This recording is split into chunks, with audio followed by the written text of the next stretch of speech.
ကြာမင်းနောက်ဆန်အားလုံးပဲမင်္ဂလာပါဒီနေ့ရစပြီးတော့ဟီရာဂနာရေးနည်းကိုသင်ပြပေးပါမယ်ဂျပန်စာမှာအခြေခံအားဖြင့်ဂျပန်စာရေးနည်း၄မျိုးရှိတယ်ဂျပန်စာရေးနည်း၄မျိုးထဲမှာဟီရာဂနာကာတာကာနာရောမာကြီးနဲ့ခန်းကြီးဆိုပြီးတော့ရေးနည်း၄မျိုးရှိတယ်လို့ပြောခဲ့ဘူးတယ်အဲ့ဒီ၄မျိုးမှာအရင်ဆုံးပေါ့နော်လိုအပ်တာကဟီရာဂနာဒီစကားလုံးတွေပေါ့ဟီရာဂနာရေးနည်းကိုမရေးခင်မှာဟီရာဂနာတို့ကာတာခနာတို့ဆိုတာဒီဂျပန်စလုံးစစ်စစ်တွေကိုရေးရမှာပါအဲ့ဒီစလုံးစစ်စစ်တွေကိုမရေးခင်မှာတို့တွေရောမာကြီးဆိုတာအင်္ဂလိပ်အခရာနဲ့ဂျပန်စလုံးတစ်လုံးကိုတွေ့ရင်ဖတ်တတ်ဖို့ရအတွက်ညီသူမဆိုဂျပန်လူမျိုးမှမဟုတ်ပဲညီသူမဆိုဖတ်တတ်ဖို့ရအတွက်အင်္ဂလိပ်စကားလုံးတွေနဲ့ဒီဂျပန်စာစလုံးတွေကို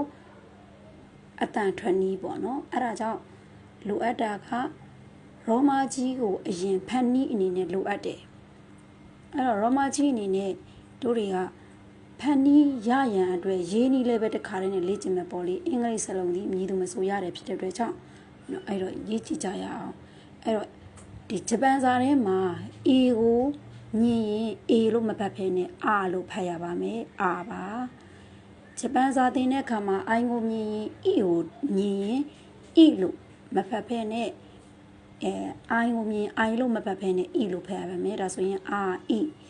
U ကိုမြင်ရင် U လို့မဖတ်ဖဲနဲ့ U လို့ဖတ်ရပါမယ် E ကိုမြင်ရင် E လို့မဖတ်ဖဲနဲ့ A လို့ဖတ်ရပါမယ် O ကိုမြင်ရင်တော့ O လို့ပဲအတန်ထွက်လို့ရပါတယ်အဲ့ဒီတော့ဂျပန်စာရဲ့အခြေခံအနေနဲ့ရောမာကြီးအနေနဲ့ဆိုရင် R E U A O ဆိုပြီးတော့အခြေခံဖြစ်လာပါမယ်အဲ့တော့ R E U A O A I U E O ကို R E U A O လို့ဖတ်ရပါမယ်ဒါဒီ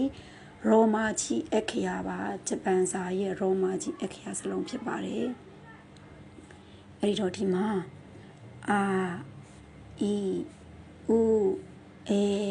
O လို့ဖတ်မယ်R E U A O ဒီတရားဒီအတန်းလိုက်ပေါ့နော်လာမယ်တရံပြီးရင် R E U A O ပြီးရင်အဲ့ဒီနောက်ထပ်ရောမာကြီးတစ်လုံးရှိတာက K S D N H M Y R W ဆိုပြီးတော့ဒီစကားလုံးတွေရှိမှာ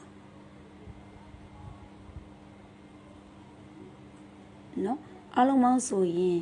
ကိန်းကနန်းအားလုံးပေါင်း A အပါဝင်ဆိုရင်10လုံးရှိမှာပေါ့နော်ဒီမှာ4 6 8 10လုံးရှိပါတယ်အဲ့ဒီ10လုံးဒီဂျပန်စာရဲ့အခြေခံပေါ့နော်အဲ့ဒီတွေရဲ့ရှေ့မှာအခု R E U A O ရဲ့ရှေ့မှာနောက်ထပ်တစ်လုံးခါခိခုခဲကိုရေးဖို့အတွက်ခါခိခုခဲကိုရေးဖို့အတွက် A ရဲ့ရှေ့မှာ K လေးကိုထည့်ရင်ခါဖြစ်ပါတယ် I ရဲ့ရှေ့မှာ K ကိုထည့်ရင်ခိဖြစ်ပါတယ် U ရဲ့ရှေ့မှာ K ကိုထည့်ရင်ခုဖြစ်ပါမယ် E ရဲ့ရှေ့မှာ K ကိုထည့်ရင်ခဲဖြစ်ပါမယ် O ရဲ့ရှေ့မှာ K ကိုထည့်ရင်ခိုဖြစ်ပါမယ်ဒါကြောင့်မို့လို့ခခိခုခဲခိုဆိုပြီးတော့ဖြစ်လာပါမယ်ပြီးရင်နောက်ထပ်တစ်လုံးအစားထိုးထည့်မှာ R E U A O ရဲ့ရှေ့မှာထည့်မှာပါ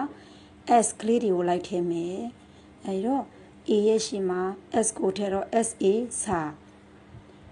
ရှိမှာတော့နည်းနည်းထူးဆန်းတယ်เนาะ S တစ်လုံးနဲ့မထည့်ဘဲနဲ့ I ရဲ့ရှေ့မှာ S တစ်လုံးနဲ့မထည့်ဘဲနဲ့ S H နှလုံးထည့်ပါမယ်အဲဒီတော့ S H I ရှိ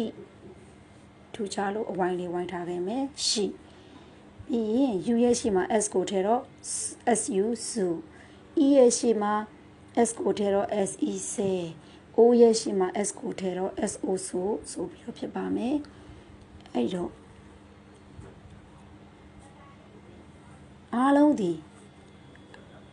တန်း3တန်း4တန်းဆိုပြီးအတန်းနေလိုက်တိုင်းမှာအတန်းတိုင်းမှာဒီမှာ K တန်းမှာဆိုရင် R E U A O ရဲ့ရှေ့မှာ K ထည့်တာ S တန်းမှာဆိုရင် R E U A O ရဲ့ရှေ့မှာ S D လိုက်ထည့်တာ T တန်းမှာဆိုရင်လည်းဒီလိုပဲ R E U A O ရဲ့ရှေ့မှာ T D လိုက်ထည့်မှာပါအဲ့တော့ T A တဖြစ်မယ်ဒီမှာ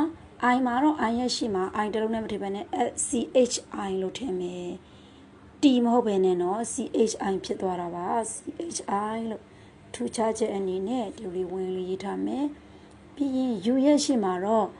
T တလုံးနဲ့မဟုတ်ဘဲနဲ့ TSU လို့ထည့်လိုက်ပါမယ် TSU ဆိုအဲ့ဒီအတန်ထွက်ပါမယ် E ရဲ့ရှေ့မှာ T ထဲတော့ TE တဲ့ O ရဲ့ရှေ့မှာ T ထဲတော့ TO2 ဖြစ်မယ်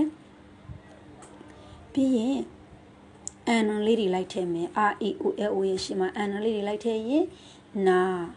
နီနုနေနိုဆိုပြီးတော့ဖြစ်လာမယ်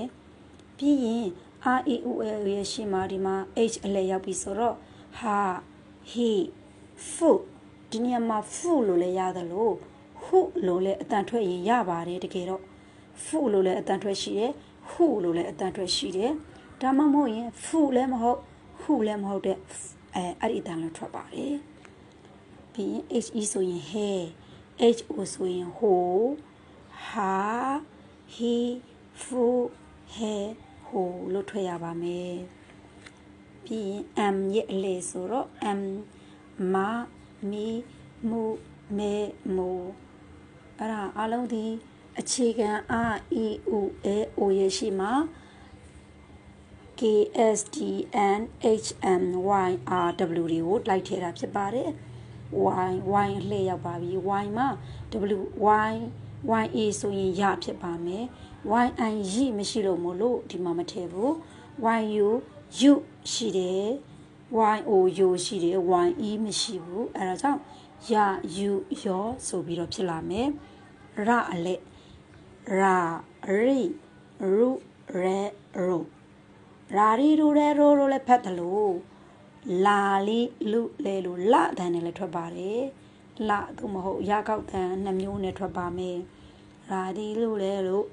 လာလီလူလေလို့လည်းထွက်ပါတယ်ဒါပေမဲ့အဲ့ဒီအတန်မဟုတ်တဲ့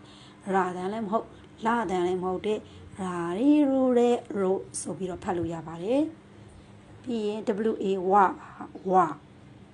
ဝလို့ဖတ်မယ်ဒါကိုတော့ O လို့ရေးပေမဲ့ WO ဝလို့ဖတ်တာပိုကောင်းတယ်ဘို့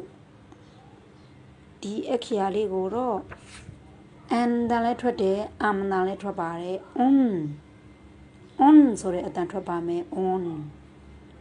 တန်မှာလို့အတန်ထွက်ပါမယ်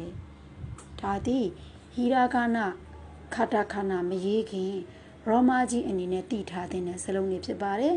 နောက်နေရာစပြီးတော့ဟီရာဂနာခတာခနာရေးနည်းတွေသင်ပေးမှာဖြစ်ပါတယ်အဲ့တော့အားလေးကိုဘယ်လိုအတန်ဘယ်လိုမျိုးရေးကြမလဲပေါ့နော်ဒီလိုမျိုးရေးတဲ့အခါမှာပြန်သင်ပေးမှာဖြစ်ပါတယ်ဒါလေးကဟီရာဂနာခတာခနာရဲ့ဖတ်ပုံဖတ်နည်းအခြေခံမှာ